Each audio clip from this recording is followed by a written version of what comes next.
Welcome back to another Talking Lamar Christmas edition. On this episode, we talk about all kinds of Christmas traditions, things like trees, eggnog, Yulenog, all things Christmas, and where exactly they came from. What are you talking about? What are you talking about? Sorry, I forgot what I was talking about. What are you talking about? I am talking to you. That's just what I was talking about. It's Talking Lamar. What a great time of the year. What an absolute wonderful time of the year. It doesn't get any better than this. And there's so many things that we celebrate and so many traditions that we have.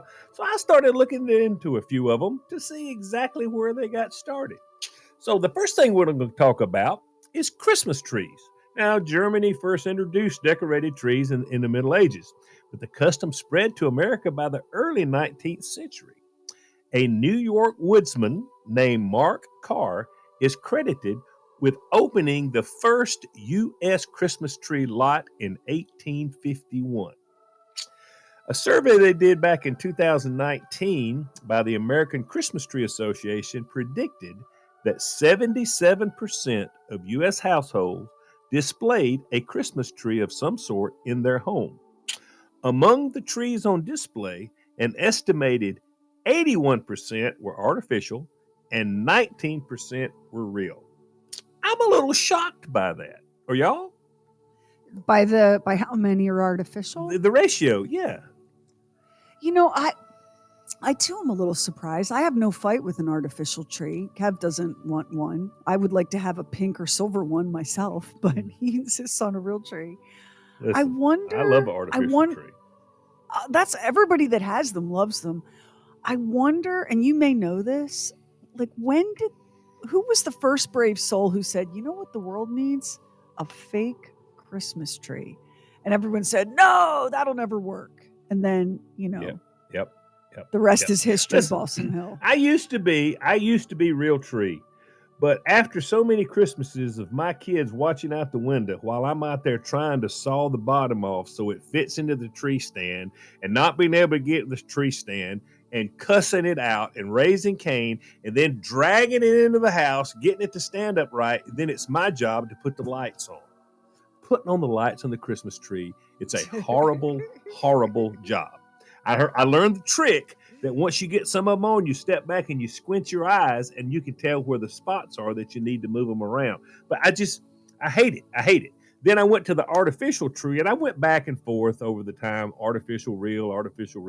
But I go to the artificial tree and you get a really good one that's already got the lights on it. That's the key. It's already got the lights. Then when you drag it out, you got to fluff it out because it's all cankered up. You know what I'm saying? It's all packed into that box. So you got to fluff it out and get all the stuff, the needles and stuff and all that. And then one year, a section of the lights goes out. So you throw a string on, and the next year, another section goes out. The next thing you know, you put lights on the artificial tree. That's the whole reason you bought it, was not to put the lights on the artificial tree. But I solved that problem by going to Costco. Because Costco has lights on the tree, and they're unfluffable. They're no fluff. It's a no fluff tree. You just take it out, you put it up, and it sets up, and it looks fantastic. And How can there be a no fluff tree? How can that? It's a no fluff. It's a no fluff tree, and it's got Costco's colored amazing. lights. It's got white lights, and you can turn it on so that the colored lights dim down and the white lights come on and it goes back. There's like 20 different settings. It's magical. Did you It's get like a absolutely 50, magical. 55 gallon drum of eggnog with that? Only because I'm not an egg drunk. But we talked. The more I research eggnog, and later on, I'll give you the exact George Washington recipe for eggnog. So I feel like maybe I need to go back and try it again. I'm not sure. I'm just not really surprised sure. that you're not an eggnog man, because I know. it's so. Here's why. I don't think you have the world's biggest sweet tooth. It's not that. It's just this incredibly rich, indulgent tradition, and you seem like the kind of man to put on a Christmas sweater and pour some eggnog down his pie hole. I'm so surprised. I know. I think my first taste of eggnog was not fun. I didn't like it. Whoever made it, I just assumed that's what it all tastes like. I haven't tried it since. So Oh, it's good. Yep. Good stuff. I got to try it again. One of my greatest Christmas traditions is watching a Charlie Brown Christmas. I love it. I absolutely love it. And all these decades later, it's probably hard to imagine that this beloved TV special that was inspired by Charles Schulz's Peanut comic strip was first rejected by CBS executives. They didn't want nothing to do with it. After they showed it to them, they didn't get the voices, because all the voices, they were voiced by children. They didn't get that. They didn't get the music or how it was paced.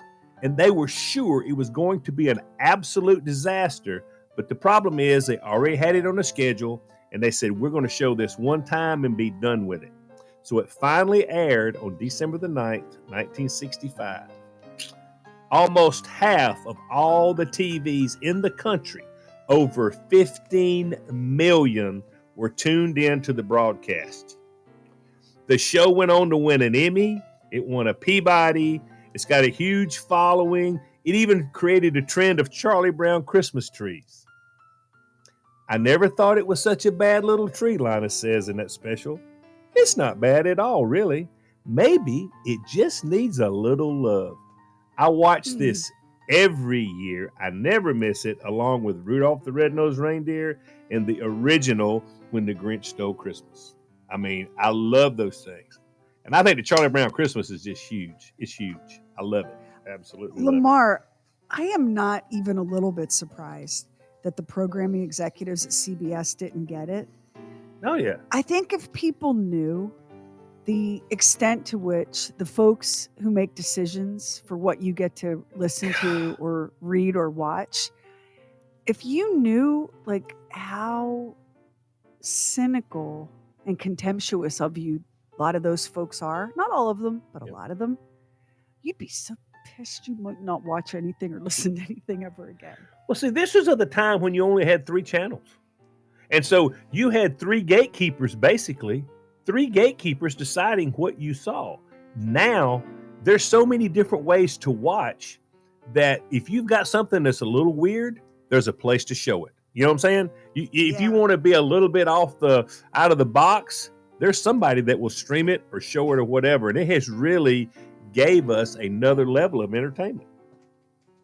I mean, but despite some of the quirky things about that, there is something that's resonated with people about it, even though there wasn't much else to watch. I mean, they loved it. They loved the jazz music. Charlie Brown is suffering from some sort of depression.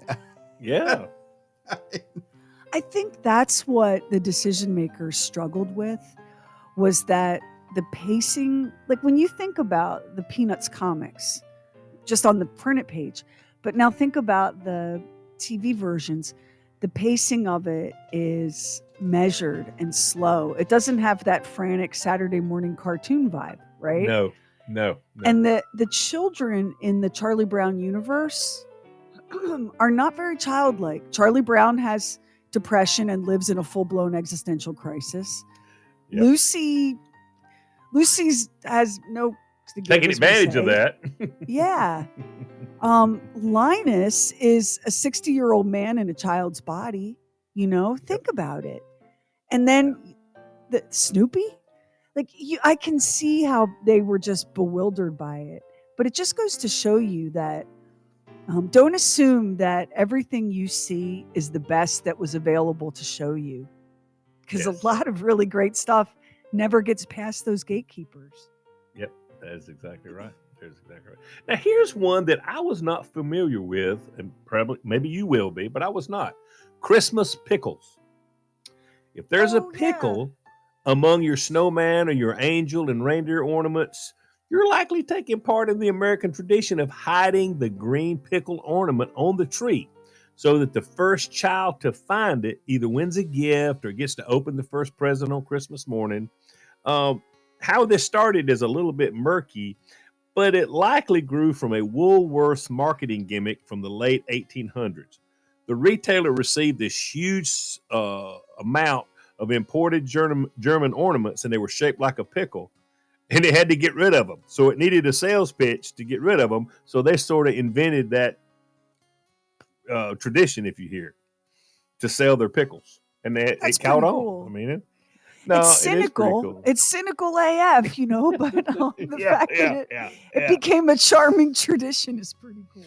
Once again, trace it back to the money. It's always the money. Yeah. Elf on the Shelf. If you love it or you hate it.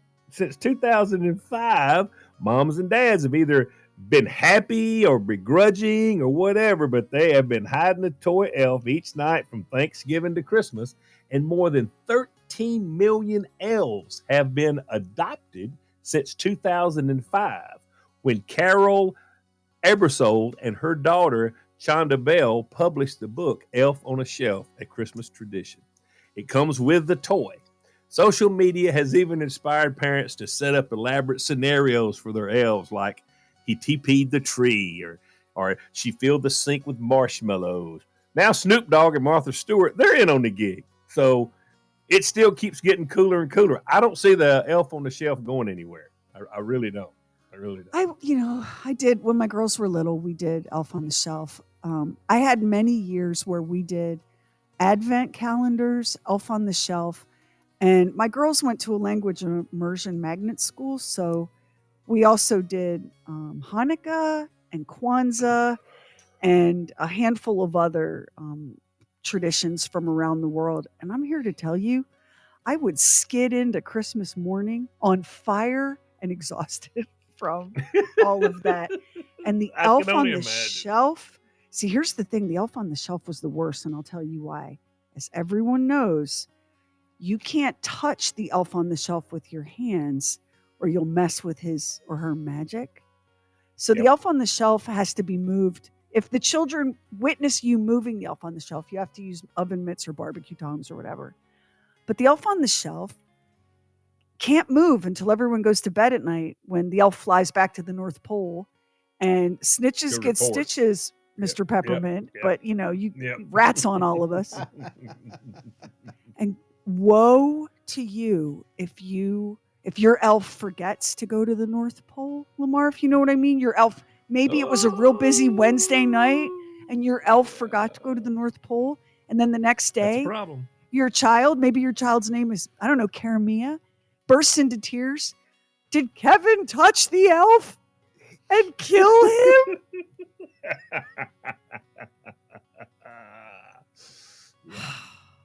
The number of times that I pitched him under the wheels and said, "Oh, honey, I'm sorry. I think Kevin touched the elf." Somebody's got to take the blame. Someone's got to take the fall. Yeah. It's funny how you mentioned Advent calendars. Early versions of this tradition started in Germany in like 1903 by publisher Gerhard Land. He offered a way for children to count down to Christmas by opening one door or one window a day to reveal a Bible passage or a poem or a small gift. Since gaining this mass popularity by 1920, the calendars have evolved to secular calendars that include daily gifts of all kinds of stuff. You got 12 days of instant noodles. You've got 12 days of luxury ornaments. You've even got an Ann Summers sexual wellness advent calendar. You got happy socks. This is one for Kevin. You have a tool a day calendar. There's a retro radio calendar that gives you one part every day so you build an actual radio. And my personal favorite, the gin and tonic advent calendar. It's all kinds of different tonics and all kinds of different gins along the way. Lamar, can I tell you that since you're talking about advent calendars, so an actor that I follow on Instagram, she was in the first season of White Lotus, and she's in Mayfair, the Mayfair Witches, Alexandria Daddario. She was on Baywatch. I was about to say Best Buy. She was not on Best Buy. She was on Baywatch. Anyway, so I guess she has some sort of brand partnership with the French fashion house Dior. And she was like, my Dior advent calendar has arrived. And it's like this enormous, exquisite looking thing. So, of course, my curiosity got the best of me. I had to know. $750. Wow. $750. So I went ahead and I had a look at some of the reviews. Tasha says, quote, I purchased this for myself. The packaging is beautiful, but it's not worth the price for all the sample size items. Girl, it was $750. Like, don't you feel guilty if while you're Christmas shopping, you buy yourself a t-shirt? Here's another one. This isn't worth the money. Too many little candles and perfumes that smell nasty. This was a terrible experience. $750. What did you think you were getting for $750? Okay, back to Advent. Yes.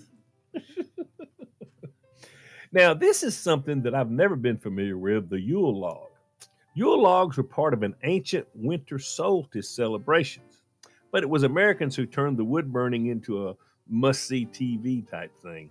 Back in 1966, WPIX TV in New York City aired a continuous 17-second loop of a fireplace for 3 hours along with holiday music. That led to eventual better production, and now there's 20 years after 20 years of viewing, you can watch the Yule log on demand on the web. Now, the original Yule log, it would during the winter solstice, they would cut down this big tree and make this big log and drag it into the house and stick one end of it into the fireplace and set it on fire. And as the log burned, they would push the log in. I don't know how many houses must have burnt down over this. I'm not sure. I mean, it just seems to me like it's a dangerous thing. It does sound rough. It does. So honestly, watching it on YouTube seems to be a whole lot safer, if I'm not wrong. Now, I never got into this. Ugly Christmas sweaters. Are y'all ugly Christmas sweater people? I have a collection of truly epic Christmas cat sweaters that I mean, I just can't help but have. I only wear them once a year, but yeah. That's not the same as the ugly sweater thing he's talking. I mean, you have them, but there's a theme to it. This is just ugly. Lamar, you don't have a single Christmas sweater? You know what? I do not. And you would think I would, but I just never got caught up in it. Can I tell you? I'm shocked. My mother gave me a Christmas sweater that had like a deer and a Christmas tree on it, right? Yeah, deer's big on Christmas. Guess sweaters, what? yeah. Not too many opportunities to wear this. But my mother would always ask me about it, interestingly enough. Do you still have that sweater? Somehow she was really proud of giving that to me. I wore it many Christmases. Yeah. We can blame our Canadian neighbors for this tradition. It really gained steam in the 80s. According to the Ugly Christmas Sweater Party Book, sweaters became a party trend in Vancouver, Canada in 2001. And the trend looks like it's not going anywhere. According to Fox Business, the ugly sweater industry is now a multi-million-dollar business with websites such as Tipsy Elves and different ones, and retailers with Macy's and Kohl's and Target jumping on this bandwagon. At one point when it first started out, the only place to find a Christmas sweater was at the Salvation Army or Goodwill. And then once it got started, they were all gone. I mean, you know what I'm saying? It just became almost impossible. And then people started making them ugly. So now you can go online. You have all the choices that you want.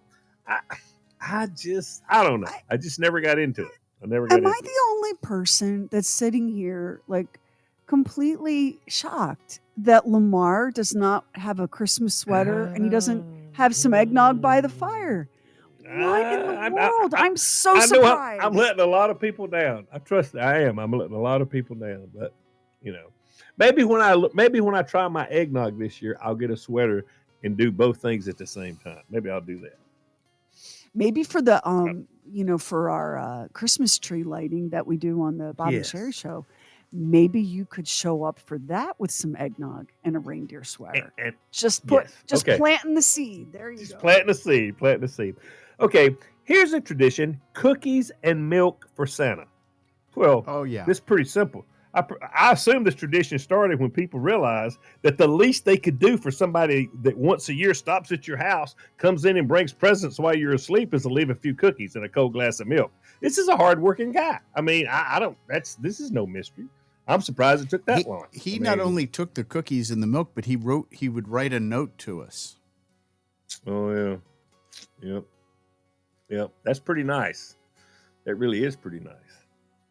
Sometimes Now- Santa always ate the cookies the girls left out, and sometimes we would find glittery reindeer tracks on the sidewalk leading up to the house. Those were exciting. Those were exciting. That's days. cool. That's very, very cool. That's very cool. All right, candy canes. Now, whether you devour them as a treat or you hang them on a tree as a decoration, candy canes are the #1 selling non-chocolate candy during December. Now, these date back to 1670 in Germany.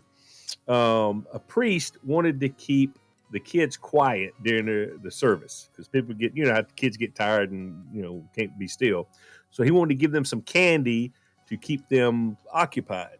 So, and he felt like he had to, just handing out candy to kids, he had to add something to it.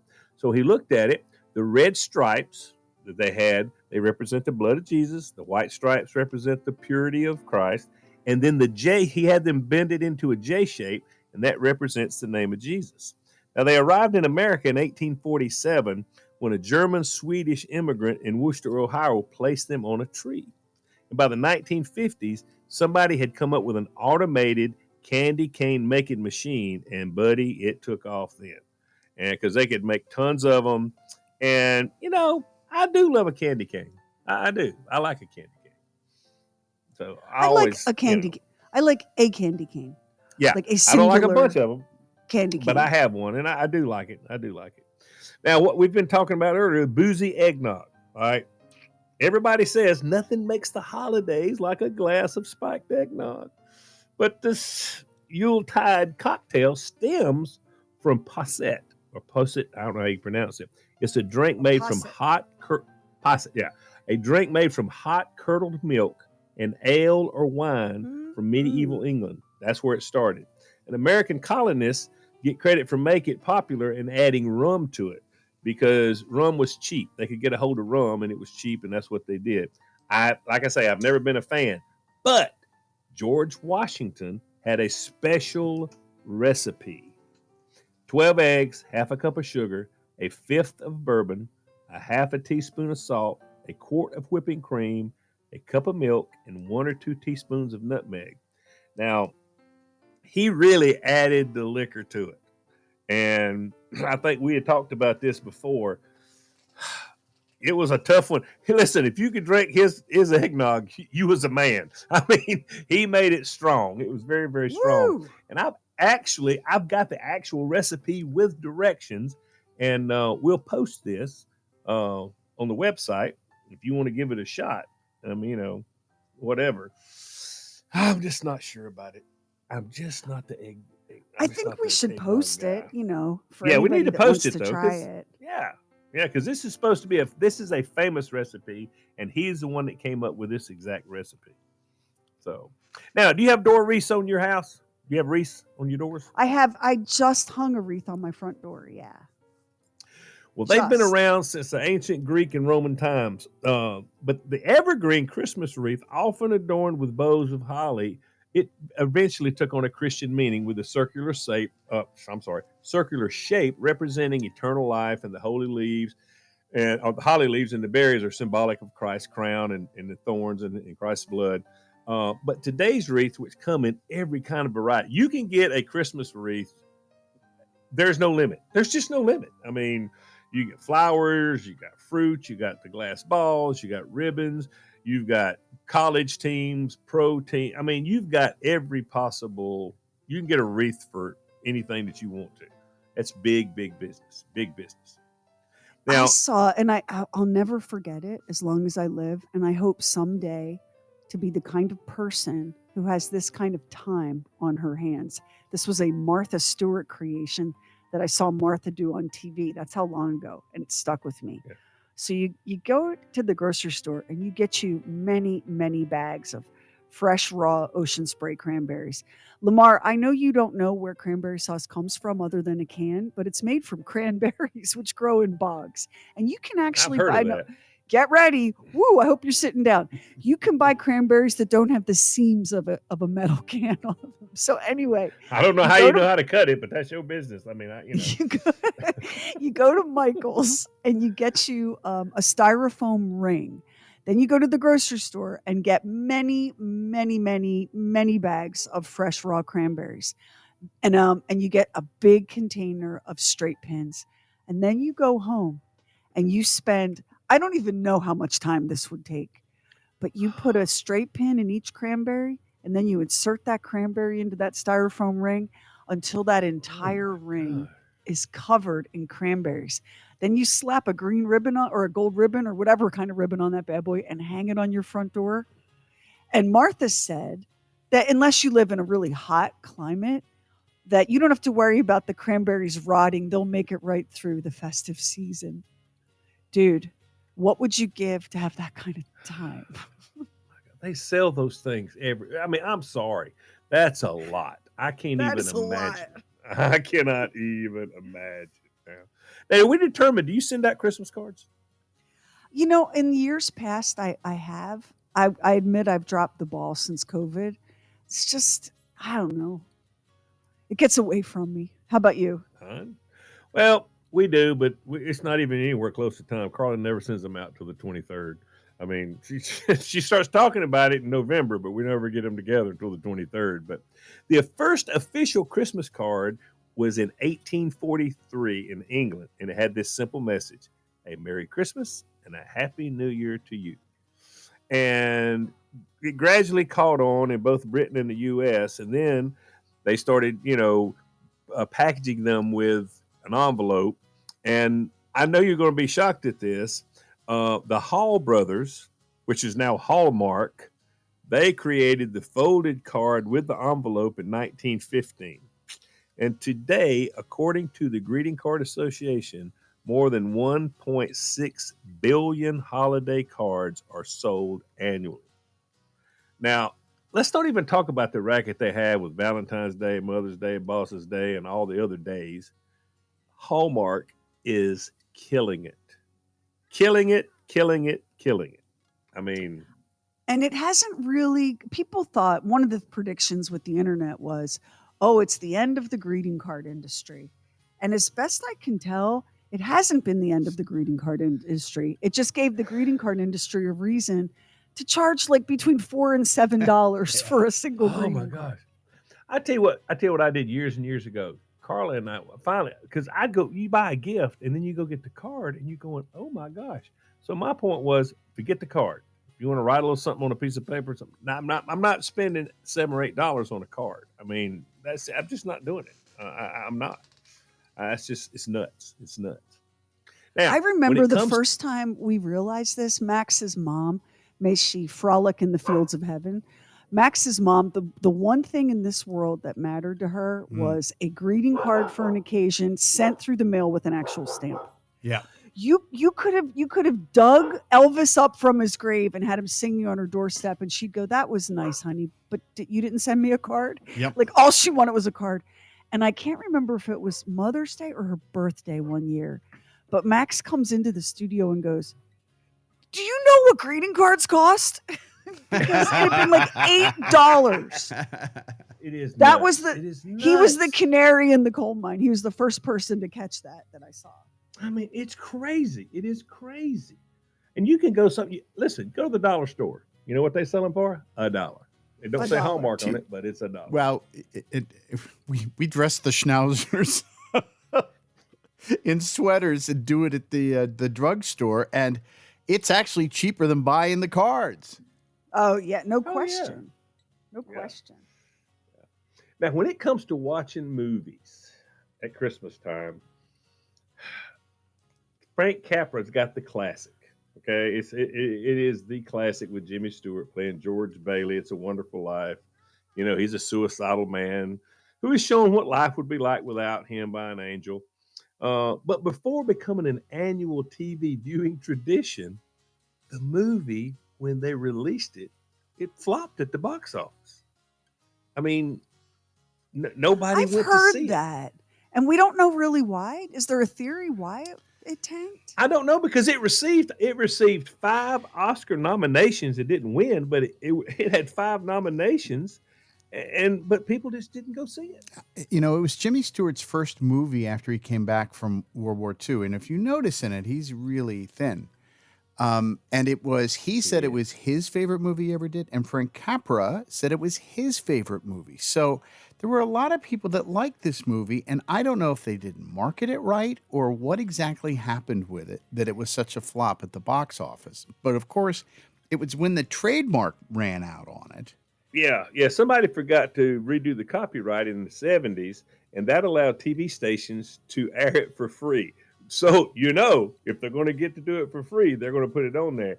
And it has aired exclusively on NBC and USA since 1994. It's not my favorite. Miracle on 34th Street, starring Edmund Gwynn and Natalie Wood. That is my favorite. Well, that's of the black and white movies. That's my favorite. I think Elf has become I don't know. I didn't watch Elf twice this year. Elf is one of I'll my. probably watch. I could watch Elf all year long. Like it's not even a Yes. Christmas movie for me. I love Elf. Yeah, it's just great. It is great. Now, Christmas lights. Thomas Edison, he invented the light, but it was his partner and friend Edward Hibbard Johnson who had the bright idea of putting bulbs on strings and wrapping it around a Christmas tree in New York in 1882. By 1914, the lights were being mass produced, and now we buy 150 million sets of lights each year in this country. I think that's because the 150 million we bought last year gets tangled up and you can't get it. So you just throw the dang things away and start all over again. But this again is exactly about my Costco tree. I don't have to worry about all that. But God, that was my most hated thing. And I have never put I've put lights on the bushes in the front, but I've never put lights on the gutters and all around the house. I've just never done that. That seems like a lot. I don't like know. putting lights on a Christmas tree. I like taking lights off a Christmas tree, which I know is the strangest. What? Yeah. Like when it comes time to undecorate the Christmas tree, I have to set the afternoon aside. I put on some music or a Hallmark channel. I make myself a seasonally festive cocktail. And I climb up that ladder and I will spend hours on lighting a Christmas tree. And you save It's the lights. Capricorn in me. And I save the lights, yeah. Yeah, because I think someone who works on the Bob and Sheri show just throws the lights out. I can't do that. It's wasteful. I have so many Christmas lights that if I have you ever seen people that go up on their roof and they just go back and forth, strand after strand, and then when they turn the it roof, on the yeah. entire roof of their house? Yes. I have enough Christmas lights to do that because what happens every year, like I have carefully saved and coiled and tested every light strand from last year. #Capricorn. But my husband forgets that. #ADHD Aquarius. And buys new lights. So every year new lights come in and very few lights end up going out. And I mean, I've got lights on my deck. I've got lights everywhere. I'm getting close to being able to do the whole roof. But of course, that's only going to happen if he gets up there and does the whole roof. Because you know how I feel about outside. There's wind and it's cold and it might rain. And no. Yeah. And you could fall off the roof, and that's not what you want. Yeah. Well, that's not what I want. I'm not saying it's not what others want, but it's definitely not what I want. All right, where do y'all stand on fruitcake? Yuck. What about you, Max? Makes an excellent doorstop.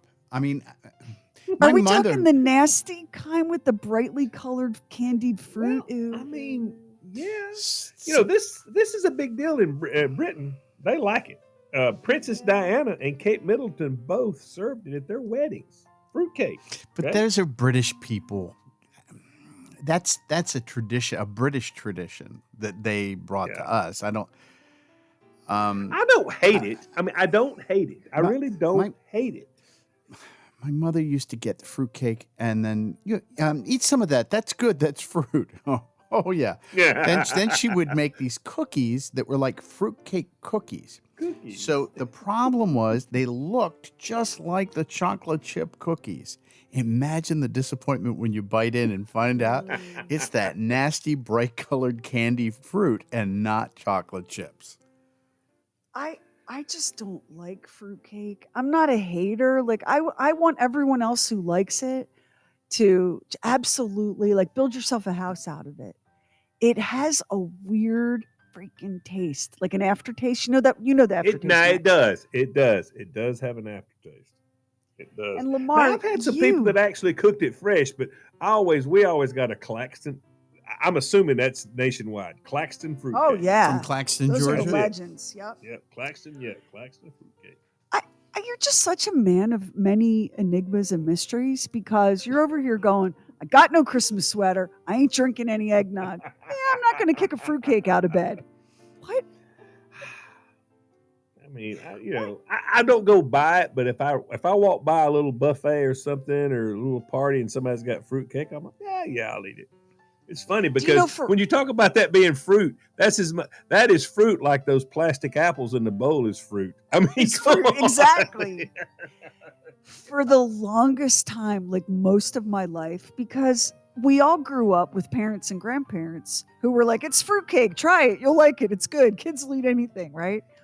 Yeah. For most of my adult life, every holiday season, somebody pushes some fruitcake at me, and I think to myself, this is the one. This is the fruitcake that's going to make me like fruitcake. This is the year I turn the fruitcake corner. And instead, I find myself gacking it into a napkin like a cat with a hairball. Like, no. I don't run across this very often. Cookie swaps. I can remember this years ago, but I hadn't seen it in a while. Do you know what a cookie swap is? I'm assuming you do. You show up at a party and everybody brings like a batch of homemade Christmas cookies and you put them all out on the table and then everybody goes around and fills their tin so that you don't have to make a zillion different kinds of Christmas cookies. Like maybe you make snickerdoodles and somebody else makes gingerbread men, but everybody ends up with a great big variety, right? That's a cookie swap. Yep. The lady that she wrote a book, the Cookie Party Cookbook. Robin Olson says that she found references when she did studies of cookie parties, is what they called them then, dating back to the late 1800s. Then they began to be called cookie exchanges by the 1930s, and then by the 50s it changed to cookie swaps. And it's always been like a ladies only event, like ladies getting together, whatever. I wish I could run up on a good cookie swap because I'd like to have some different cookies. Lamar on the 17th, it's not a cookie swap, but my girls and I do a thing every year where we bake a bunch of different cookies and then we invite friends to come decorate them. And then you get to take home whatever cookies you decorated. Oh, that's Would you like to do that? You're a man, but Yeah. we'll allow it. Yeah, we'll allow it. You want to come and decorate cookies? You can try bring that out. Carla. I do like Hell, that. you can bring Darby the dog. Yeah. All right. I don't want you to feel excluded. Right. My gosh. No, it's true. I think I'm going to keep that on because I love a bunch of different Christmas cookies. I really do. And we always talk about this, the 12 days of Christmas. It goes for those 12 days from what? It goes what? December 25th to January the 6th? Or January does it go 5th. It goes 5th. Okay. Yeah, because the 6th is the Feast of the Epiphany and January 5th is 12th night. Yeah. I love that. I love it. When you grew up, we did, when you had choir practice at school or whatever, we grew up singing that, and I was always visualizing all the stuff or whatever. And I think we went over this sometime in the last couple of weeks on the show. But the thing I come up with says that for this year, $46,730 would be what it would cost if you bought them all. So that's a lot of birds. I do enjoy it. I do. I really do. I think it's one of those things that's not Christmas without it. Now, how are you on poinsettias? You like poinsettias? I do, but I have pets, and I think they're Yeah, poisonous. they're not good for 'em. Oh yeah, Yeah. That is true. That is true. That is true. But you know, these came from Central America and they're brought to the United States by U.S. Ambassador to Mexico Joel Roberts Poinsett. So I guess he gets to name the flower since he brought it in back in 1820. Um, and now, 100 years later, it's I mean, they're everywhere. And you know, if we're going to somebody's house and we can't think of something else to bring, we stop and buy a poinsettia because you never make anybody mad at Christmas bringing a poinsettia. I mean, you just Well, don't. I mean, I've never known a situation where anybody said, "Oh, if I get one more poinsettia in this house." If Glad I'm to not see 'em mistaken, I coming. think they're saying it is the number one best-selling potted plant in the nation. So I'm gonna do something that I shouldn't do because it's something Bob does, and we always yell at him because he doesn't submit his questions in writing ahead of time. But I'm having this weird feeling, like a tickle on the back of my brain, going, "Didn't poinsettias used to be used for something else before they evolved into a Christmas plant? Didn't they have another meaning?" Now that's a great question. Max, don't you have the vague notion that I'm they looking. that they do? I'm not surprised if it is because I'm like you. There's a tickle, but I didn't Yeah, run like across it when I was doing this. there's a part of you that's going, what else were they? Like they started out as ... Anywho, what's next? Well, Max Last but does the not work. least is the Salvation Army bell ringers. You know, we don't think about them, but we see them all the time, and it just sort of goes in passing. I don't think you think about it. Um, they have been collecting money for the needy since 1891. The tradition started in San Francisco when the Army Captain Joseph McPhee wanted to raise some money to offer a free Christmas dinner to 1,000 of the city's most destitute. And he was inspired by this kettle he had seen in England in which people tossed coins for the poor. So he set up his own version, and it quickly spread across the country. The Salvation Army helps more than 4.5 million people during the holiday season. And they don't only accept cash nowadays, you can make donations by smartphone. And That's smart I got because a nobody's got cash, right? Yeah, Coming out of nobody's the got store. cash. So that's exactly right. I got a friend of mine that goes camping with us. His name is Terry, and he got a Grinch costume this year. And he's been running around with this Grinch costume. So he had volunteered to ring the bell, and he did it in the Grinch costume. Oh my gosh. I love He it. took in tons. He took in tons because he really got into it. And it was really cool. And That's such a sometimes great idea. I love yeah, it. see, it changes everything. It changes everything. So, but that's just a few of the many traditions that we have, and I have certainly enjoyed us talking about it. And hopefully, I'm going to find me a sweater and get me some eggnog. So when we Yes. crank the tree up, I'll be ready.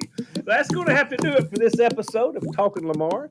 Now, all of you are educated on the histories of a few of our great traditions. I hope you will not only share the information you learned with others, but tell them where you got it. You got it from Talking Lamar. We'll see you next time.